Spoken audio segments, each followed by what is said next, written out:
One. Good evening, everyone. I'd like to welcome you to the first High Point City Council meeting of 2022. I appreciate all of you coming out. I'm sure everyone on council does, and we love to see participation in government, so thank you for being here. And I would like to begin by asking everyone please to rise for a moment of silence, followed by the Pledge of Allegiance to the flag.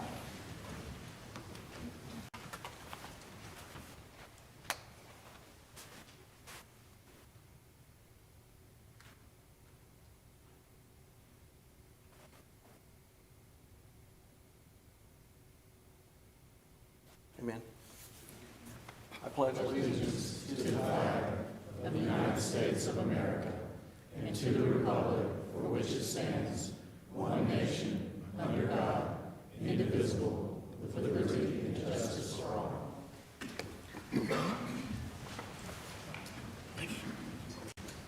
Okay, we're going to begin. The first item on our agenda is our strategic plan update.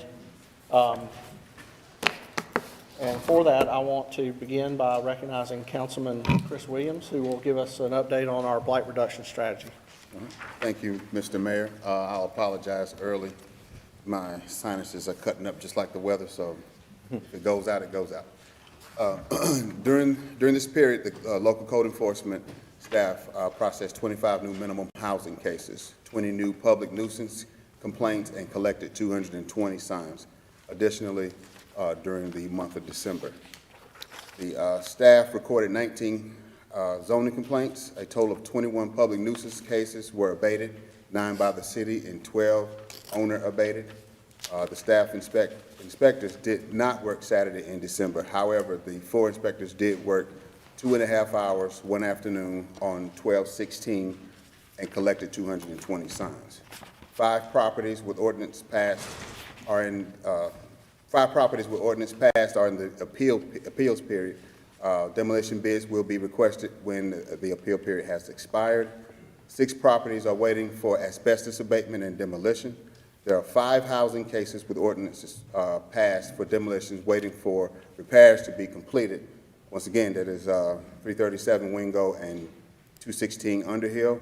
Also, 1004 Prospect, 1113 Jefferson, and 524 Cross. 3 inspector positions remain open and interviews are underway. And during this period, there were 358 total active cases. That is 234 active minimum housing cases, 31 active public nuisance cases, and 97 active zoning cases. Now I'll turn the floor over to Lori Loosemore. Good evening, Mayor, City Council. Tonight, typically, as Mr. Williams stated a second ago, we work one Saturday a month and collect signs for about 4 hours that Saturday. 2 inspectors do that. And in 2021, did this? I think this is, sorry. Okay. I think I may have had a slide too soon. Okay, I had a slide out of order, I apologize. But in 2021, we collected a total of 2,015 signs out of the city right-of-way. So typically on a Saturday when we work, sometimes it may be, 75 signs, sometimes, especially if it's during an election period or tax period, that number goes up. But these are just some examples of signs that we do collect, and this is one that's, placed on the ground in the right-of-way. These are one that people even put them on utility poles, and sometimes they get up really tall, like we have to get these long bars to get them down, but we try to keep up with them best we can. And then sometimes as you see this, they have them like going all the way down the road, so there's 2 here in a row at an intersection. So those are just some examples of what we might collect. And this was the 220 that we collected on that one Saturday. This is just the pile of them. And if you look in the back, that one sign that's laying by itself, that was a 3x4 sign that somebody had put out. So, we removed these to protect citizens so that they have sight distance. They don't have sight distance issues and they can see around traffic and all. So that's just one Saturday example of what we do. Another part of our job that we enforce is the development ordinance or businesses we deal with that sometimes are in violation and don't realize they're in violation. They may or may not realize they're causing a problem. But one day I was out and I saw this at the road and I'm like, gosh, I can't see. And so we sent them a notice of violation because they were parking cars where they shouldn't be. As you can see, it's out in the right of way.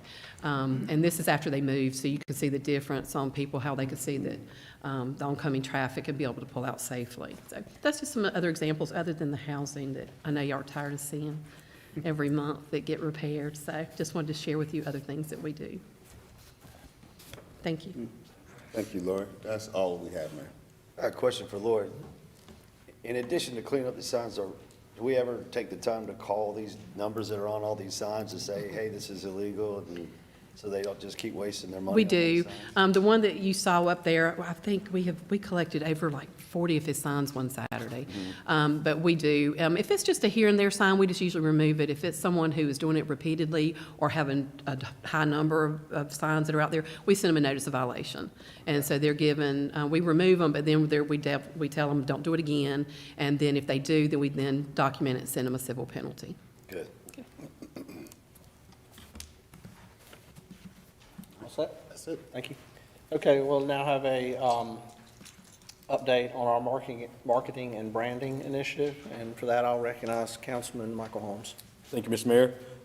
Marketing and Branding Task Force met in December. We had a great presentation by Civic Brand, who has been selected to lead our branding effort. Currently, the final details are being worked out to come before council, hopefully at our next session. Once that happens and we finalize all the details, our efforts on marketing and branding will kick off hopefully February 1, and we'll begin to coordinate times for Civic Brands to come to the city to do some preliminary interviews, get a lay of the land, and then we'll work with the task force to do the final scope for our campaign. So we're about to take off, so it's good work. Excellent. Excellent. Anybody have any questions on that item? Great. Okay, thank you. All right. Next on the agenda is our public comment period. I have the sheet of folks who signed up to speak during the public comment period. You can come forward as I call your name, and you can speak for 3 minutes on any subject you'd like. I ask you to limit your comments to 3 minutes out of respect for other folks who might want to speak as well. I've noticed on the sheet there's a lot of folks who signed up for the zoning case, to speak about the zoning case on the public comment part of the agenda. You can do that for 3 minutes, but you'll have an opportunity to speak when the zoning case actually occurs. So if you want to hold off until we get down there on that part of the agenda, that would probably be better. But you can speak on 3 minutes on anything you want, so I can't stop you if you want to come speak during public comment, but for sake of organization of the meeting, it'd probably be better if you wait till the zoning case. So with that, the first person on the list is Richard Marshall. Richard, do you want to come forward? Okay. And just come forward to the lectern, give us your name and your address for our record, and speak in the microphone because folks are listening over the internet. My name is Richard Marshall. I'm here on behalf of GEA. We put in a bid. So my question is, which address do you want, my home address or GEA's address? I think I put my home address on there, but I just realized you may not. Which, Madam Clerk, does it matter to you? It does not. It doesn't matter. Okay. 100 Fairway Court, Northville, New Jersey.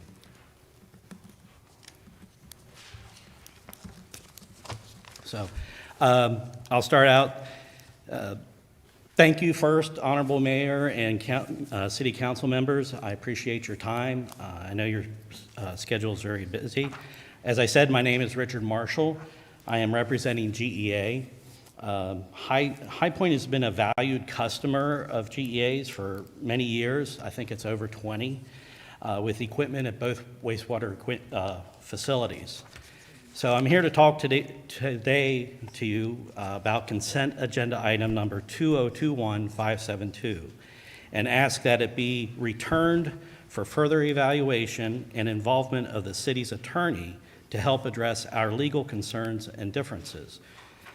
We were deemed non-responsive based on our unwillingness to accept unlimited liquidated damages. In fact, we were told we should have priced this into our bid. Now, I don't know about you, but I don't know how to price in unlimited. But apparently it's worth $100,000 more than what our bid was. You should know that North Carolina UCC defines liquidated damages as having to be reasonable and fair. And the UCC is a general guideline that most cities have to go by, unless you make it tougher, of course. Unlimited is not reasonable or fair. In fact, the daily rate, according to the UCC, does not appear to be reasonable and fair either. GEA is able to and fully willing to accept liquidated damages on items we control, such as our submittals and our equipment delivery. That is a reasonable and fair damage to assess any vendor. We're not objecting to that. However, page 6 of the bid documents and page 4 of Addendum 1R has the manufacturer tied to unknown dates that are not in their control and are under the control of other parties, not even hired yet by the city. As you review the consent item, the last page, which was done by your engineer, I believe, shows that the manufacturer being deemed responsive didn't provide many of the requested or required items, such as a performance affidavit, extended and abrasion protection warranty, layout drawings, design data sheets, or even a simple brochure. That quick? I'll give you 30 more seconds. How about One can only interpret that they are accepting unlimited liquidated damages, which is apparently worth $100,000 more to be deemed responsive. My point is, your ratepayers and taxpayers deserve to know why you're willing to spend $100,000 more for a piece of equipment. That's as simple as I can get, and not work with us on these damages. that? Okay. Thank you. Thank you, Mr. Marshall. I'll stick around. Okay. Next person on the list is Louis Thibodeau.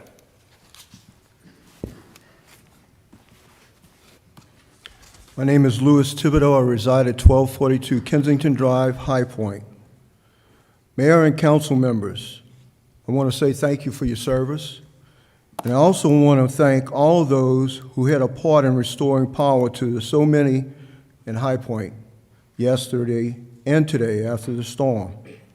You really don't know how much you rely on electricity until you don't have it. I know the hours were long, but no, you were appreciated. Thank you. Thank you, Mr. Thibodeau. I think everyone else on the list has signed up regarding the zoning case. Is there anyone else who would like to speak during the public comment period who didn't sign up? Okay. All right, hearing none, then I'll close the public comment period. We're going to move now to the Finance Committee agenda. And for that, I'll turn the meeting over to Britt Moore, who's the chair of the Finance Committee. Thank you, Mayor. In your package this week, you do have the consent agenda, which Finance Committee met at our regular appointed time. Each item was reviewed, and specifically, this is something new, although I've been Finance Chairman before and been on it for a while. So I don't want to speak out of turn, but this consent is going to be presented as consent agenda item with favorable recommendation for approval. The concerns brought before you tonight during public comment were addressed to us by our staff, our legal team, and the purchasing department as to the reasons why they made the decision they made. The Finance Committee was okay with that and in agreement with that. So this is an agenda before you with a favorable recommendation, and I make that in a motion to be approved. Second. There's a motion and a second to approve the consent agenda items. Is there any discussion? Okay. Hearing none, all those in favor of approval of the consent agenda items, please signify by saying aye. Aye. Is there anyone opposed? Okay, that motion passes. All right. That's all. That's all? Okay. We're now to our regular agenda items. We have a continuation of the public hearing. under planning and development, I'll be handling that item. The only item really is the Johnson Ski Club rezoning. Yeah. So let me, since I know we got a lot of folks here who are interested in this, and sorry, these mics are very sensitive. But I want to give everybody kind of a rundown on how this show is going to happen tonight, okay? We're going to begin by, first of all, this is a continued public hearing from the earlier hearing, which I think was November 15th. So the public hearing was opened on November 15th, and it was continued through till today. This is not a second public hearing. This is a continuation of the earlier public hearing, okay? We're going to hear first from our staff, who are going to give us a short presentation and an update on what's happened since November 15th. The applicant is then going to have the opportunity to present their information. They did not take that opportunity on November 15th, so this will be the first time we're hearing from them. Then I will open the floor to the public for comments. If you did not get a chance to speak at the earlier public hearing, I'm going to call on you first, okay? If you got a chance to speak at the earlier public hearing, we've already heard from you. So I'm not telling you you're not going to be allowed to speak tonight, but I would prefer it if you don't repeat what you said the last time. I have a list of everybody who spoke the last time, and so if you could try to limit your comments to maybe whatever new information is given tonight, that would be good, because I do want to try to keep this moving. And then once everybody's had a chance to speak, we'll see what happens. So with that, I'm calling both Plan Amendment 21-04 and the accompanying zoning map amendment 21-18. And we'll hear first from the staff with their updated presentation.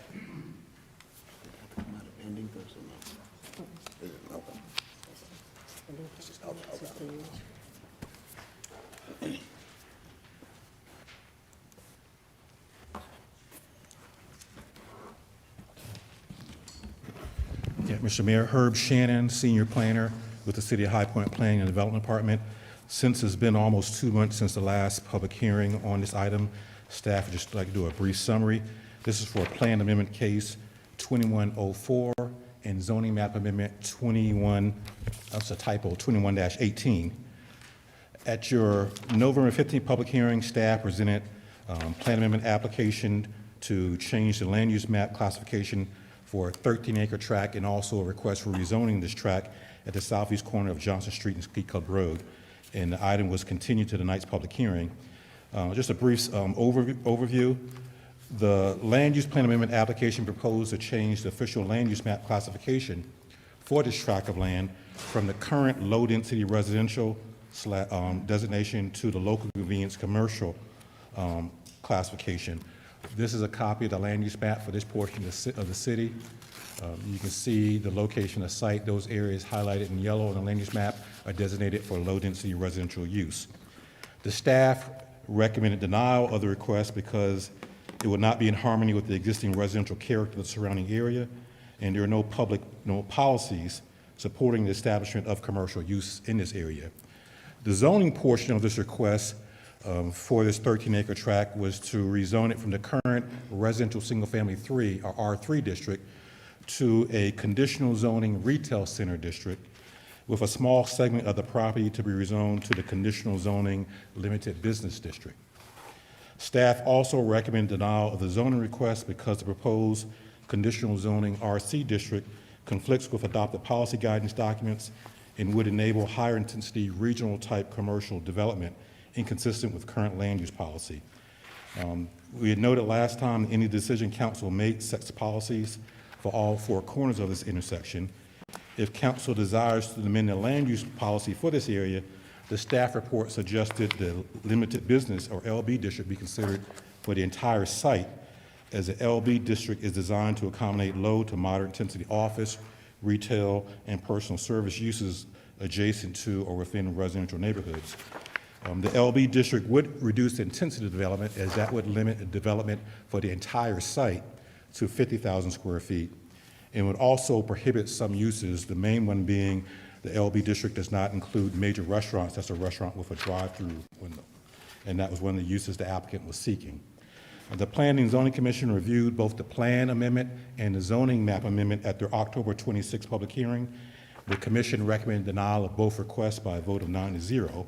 And because the zoning portion of the request is being forwarded to council with a recommendation of denial from the Planning and Zoning Commission, it will require a 2/3 majority vote of council members present to approve.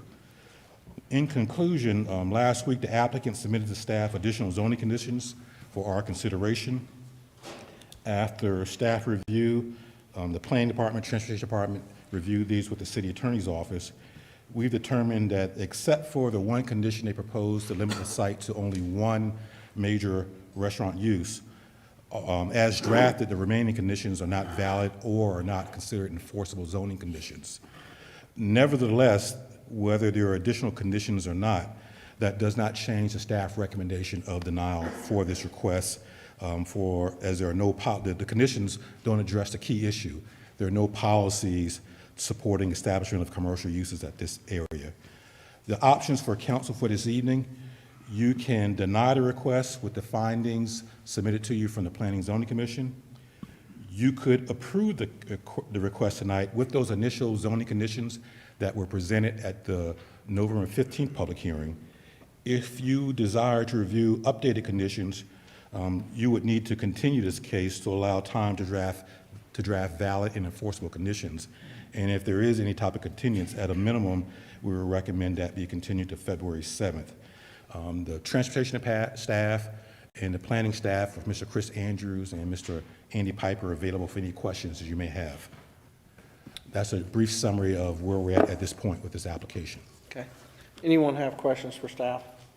Yeah. I have a question. During that quick review there, you spoke of conditions or enforcement, and you mentioned something about all four corners if something's done. Do you remember that part? Can you repeat Well, that? when council reviews a plan amendment or a zoning map amendment, you're setting policy. If it is desired for council to change policy to allow commercial zoning for this site, you are basically setting a precedent that other property owners on all four corners could use. All four corners specific to this intersection or anywhere else? This specific intersection. Okay, thank you. Thank you. Any other questions for staff? Okay, thank you, Mr. Shannon. Okay, we'll now hear from the applicant or the applicant's representative. Good evening, council members. My name is Andy Harris. I'm an attorney here in town with White Early Harris and Wheeler. Our client has asked us to request a continuance in part with the discussion I had with Mr. Shannon this morning, or this afternoon rather, regarding the conditions that we had drafted and sent over to him to review. He had some questions of it. We have met with the city attorney's office before Christmas to discuss some of these conditions and go through them. But apparently there's some things that still need to get worked out. We also understand, learning today, that Ms. Peters is unable to be here because of COVID, and we would like to make our presentation, which we think is a great presentation, to the full council for them to consider. Harris, thank you. Does staff have a response to the request for a continuance? That is, we have no objection, but that's a decision for council.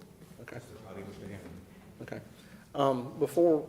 Before we consider that, I have a question for our legal staff. What's your position on, I know it's come up before that the applicant has a right to have their case heard by the full council. I mean, what's your position on that? Well, they do, but you all could either set the continuance to a date certain, which is what the requirement is if you want them, and to allow them that opportunity. But I believe that under the law, it could go forward today because you have 8 members here. Yeah, I mean, there's a quorum present, so we have the ability to conduct business. That's right. So, but there wouldn't be in your opinion, would there be any form of legal jeopardy with us hearing the case tonight and then maybe having to come back and rehear it? No. Just note that there's 8 present today, and we need the 2/3 vote for the zoning map amendment portion of it. So 2/3 vote would be 6 of the 8 they would need for an approval. Glad your math matches my math. I did it before. That's good. Okay, so I'm going to put it to the council then for discussion on whether we want to grant another continuance. I think we've already continued this case twice, if I'm not mistaken. Once. Oh, just once. That's right, it was the other one we did twice. Okay, so I'm putting it out for discussion. I think we were very gracious, and I still stand behind the stance that we did the right thing by granting this one continuance, but I think this council and these citizens need an answer tonight. Yeah. Any other discussion? Anyone else have a position? I would agree, Councilman Johnson, that our citizens do need an answer tonight.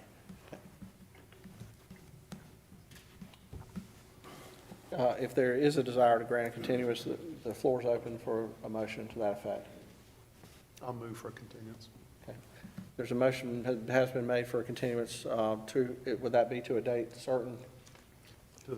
Yes. And what certain date would that be? February 7th, you say? The staff is recommending February 7th to allow time for the discussion. Yes. Okay. And I'll make a motion for continuance till February 7th. Okay, is there a second for that motion? Okay, hearing no second for that motion, that motion fails for lack of a second. So we will proceed with the case tonight, Mr. Harris. I've been instructed by my client to withdraw the application. Okay, staff, do you have any opposition to that? Okay. Okay, so in that, hearing that, then I will make a motion to remove Plan Amendment 21-04 and zoning map amendment 21- there was a typo? 2118. 2118, is that correct? Plan Amendment 2104 and zoning map amendment 21-18. Okay. So I would make a motion to remove those two items from the agenda. Is there a second? Second. Second. Okay, a motion and a second to remove them. Any discussion? Okay, hearing none. All those in favor of removing those two items from the agenda, please signify by saying aye. Aye. Is there anyone opposed? Okay, that motion passes unanimously. Thank you. General business agenda, then is, and let the records state that I closed the public hearing prior to doing that. Yeah. Never had to do that before, and I'm not used to it. Okay. We'll give the room a little time to clear out. Well, that was anticlimactic. If they pull it, they can resubmit, I think, within a year. Yeah.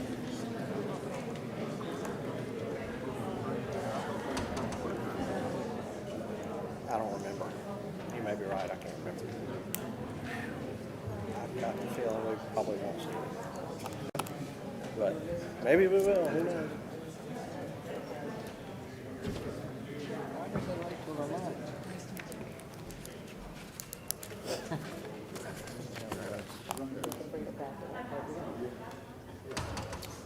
Okay, so let's proceed. On the general business agenda, we have one item and the minutes to be approved. There is an addendum that I'm going to add for an appointment to the Parks and Rec Commission, but we'll go ahead and do the revisions to the established meeting dates. I think this is just a correction due to our approval of the Juneteenth holiday. So we'll be rescheduling the second meeting in June to June 21st. I am very much in favor of this because sometimes this meeting tends to fall on my birthday. So I'm all about moving this meeting if possible. I've made that trip from the beach to High Point and back to the beach a couple of times to vote on the budget on my birthday. So I really, maybe this will help alleviate some of that.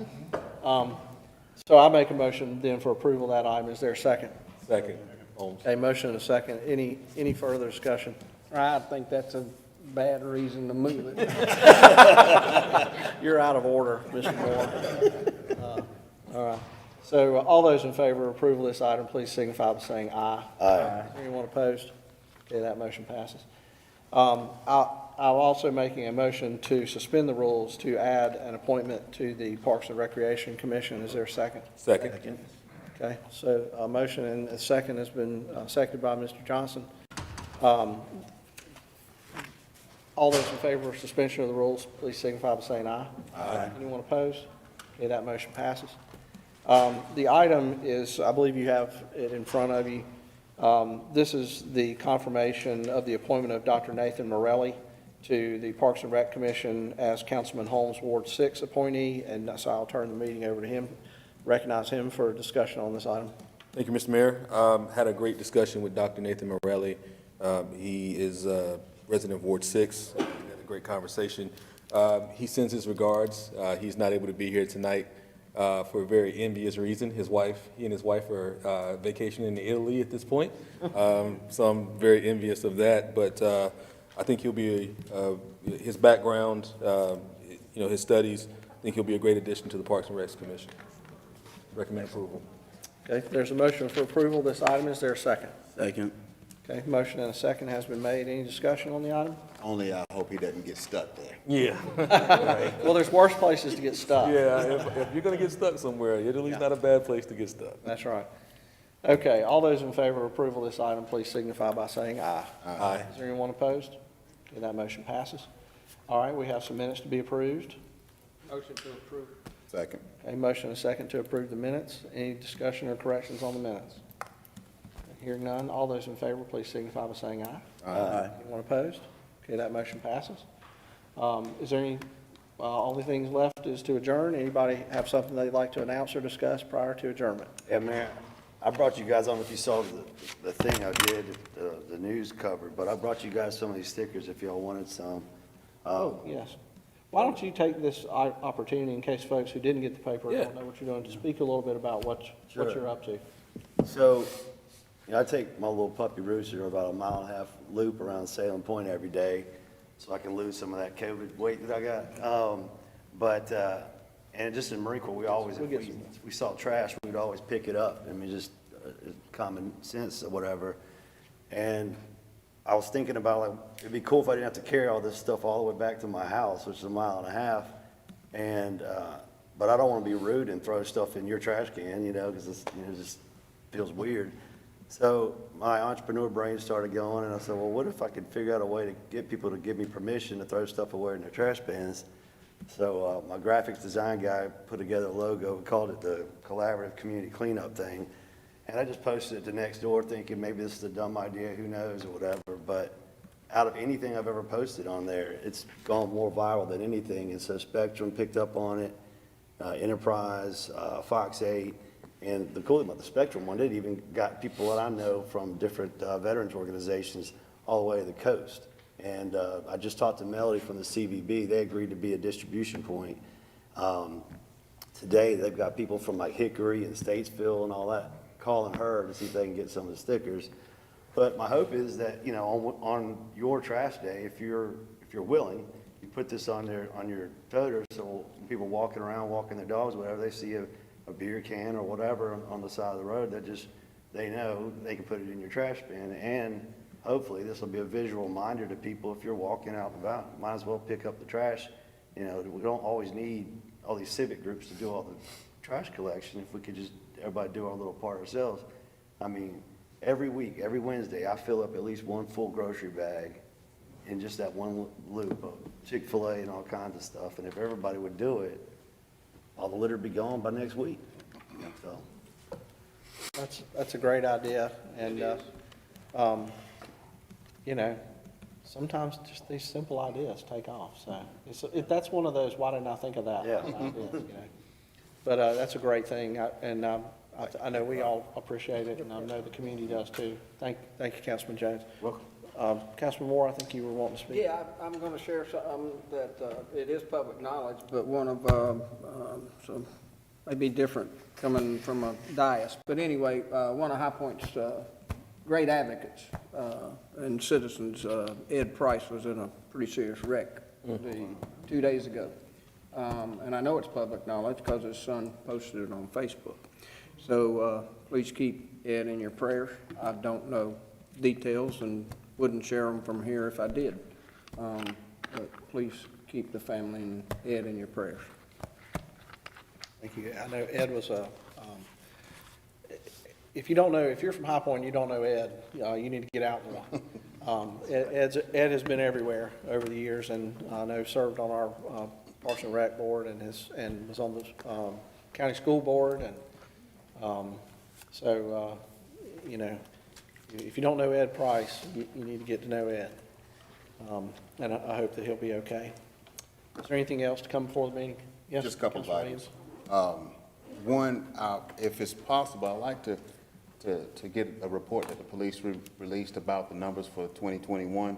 Some really good information on there, some really good, shows the good work that they've done for the past year. If we can maybe talk about doing that for the, Next public safety. yeah, next public safety meeting. Yeah, and I know Tasha's gonna get back to me about, I had an idea to possibly have that meeting at the new police department. If we have the ability to do the streaming there, I thought it'd be a cool place to use that venue for the next one. She was gonna get back to me on if that's a possibility. If not, we'll have it here, but, I know they're locked down over there, so. Yeah. we know that's that. fine. Yeah. The other thing is, I'm mentioning this a little earlier, is the food security summit that's coming up on the 28th. I think that's important. Some of the things that are covered is the topic on food security summit is impact on poverty, on housing, seniors, food security, health education, and youth perspectives. I've gone to as many of them as I can. They tend to kind of get close to some of the shows and stuff that I was working, but really good information, great work that they've done, car building and the High Point Food Alliance. So I just want to put that out there, and I'm going to tell you, I'm going to say it again at the next meeting because it is the 28th of January. That's all I have, Mayor. Thank you. Thank you. Mr. Mayor, two things. Want to send a shout out to our Citizen of the Year, Leah Price. Big congratulations to her. She's an advocate, civic leader, and someone who leads business as well and has done a great many things. I believe she still serves on the board of a number of our partners and stakeholders. And then just wish that everyone remains safe during this time. Mayor, we appreciate it. Your note yesterday was fantastic. If you can, encourage folks to just do the right thing. And then also in terms of just upcoming events, MLK Parade on the Sunday before MLK Day, I believe that is the 16th, and it'll be on Main Street.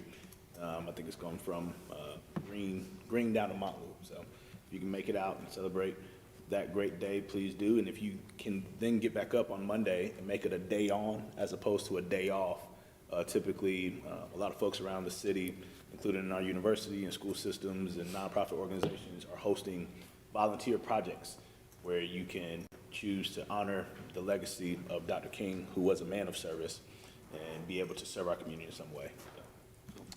Thank you, Councilman Jefferson. Yeah, I will just reiterate one thing. If you haven't seen the press release that got sent out, the situation with the Omicron COVID variant right now in Guilford County is pretty intense. The numbers that we got yesterday from Cone Hospital just indicate that their case numbers have gone way up, and even though the Omicron variant seems to be a little less virulent than the Delta variant was, the fact that it's moving so quickly and infecting so many people means that the overall numbers are so much bigger that it's putting a real strain on their system. I did speak with Jim Hoekstra yesterday through exchange of emails, and he said that the High Point Hospital was at 36 folks admitted for COVID. He said right now they're not in a crisis mode yet, but of course they don't know what the future holds. The estimates are that the Omicron variant tends to spike quickly and go away quickly. There's about roughly a 2-month period where so far in other countries where it's been around. So they expect the spike in this area to occur sometime between January 9th and January 14th.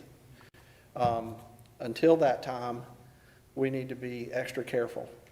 So if you can work from home, try to work from home, try to limit your exposure into large gatherings indoors. If you have heightened sensitivity or heightened risk, probably a good idea for you to stay home. If you can get hold of an N95 mask or at least a surgical mask, they tend to work better than the cloth masks that most of us wear. Keep washing your hands. Keep doing the things that we've all been told to do now for 2 years. With freedom comes responsibility, and we all have the responsibility to protect ourselves and our family and our community. So I want to urge all of you to take extra steps for at least another week or two till we can get over this hump. And hopefully there'll be brighter days ahead. But let's all try to do the responsible thing and protect ourselves and our family and our community by being extra vigilant in the near future. So that's all I got on that. I will say one more thing. I'm trying to work with I've been in some discussions with the folks at Cone and with Mr. Hoekstra at the hospital, Dr. Hoekstra, and the health department about trying to ramp up our testing, remote testing facilities in High Point. One of the biggest issues that the hospitals are having right now is that people are going to the ER for testing, and it's overwhelming their ER. So if you need to get tested, please don't go to the ER for testing. Go to Walgreens, go to CVS. There's lots of places, if you look on the internet, if you do a search, there's lots of places in the county where you can go for testing without having to go to the hospital. You do it at the health department. They do it at the health department. We need to. That's drive-through also. Yeah. That's a drive-through. If you can get to Greensboro, they're doing it, I believe, at the Greensboro Coliseum. I don't think the facility at Four Seasons is still operating, though I might be wrong, but I know they're doing it at the Coliseum. That's a drive-through facility. So if you can avoid going to the hospital for testing, please do, because they're getting overwhelmed. Does anyone know, is the one at the health department 7 days a week, 5 days a week? I drove through there right before this meeting and there was no one there. So I'm trying to pinpoint exactly what's going on over there and whether we can ramp it back up. Another thing we can do as elected officials is that there are a lot of new therapeutics out there, but the federal government right now is purchasing and rationing those therapeutic drugs. The folks at Cone told us that the monoclonal antibodies and the Regeneron that they were using against Delta has not been very successful against Omicron. So they're using some other therapeutics, and the new Pfizer and Moderna therapeutics are out now, but they're not out in mass quantities. So the federal government is rationing those between different hospital systems. So if you can make calls to our federal officials to try to stimulate getting more therapeutics out quicker, that would be a great thing for us to do to lobby on behalf of our citizens. So with that, I'll entertain a motion to adjourn. Okay, there's been a motion and a second to adjourn. Any discussion before we adjourn? Okay, all those in favor of adjourning, please signify by saying aye. Aye. Anyone opposed? Okay, that motion passes.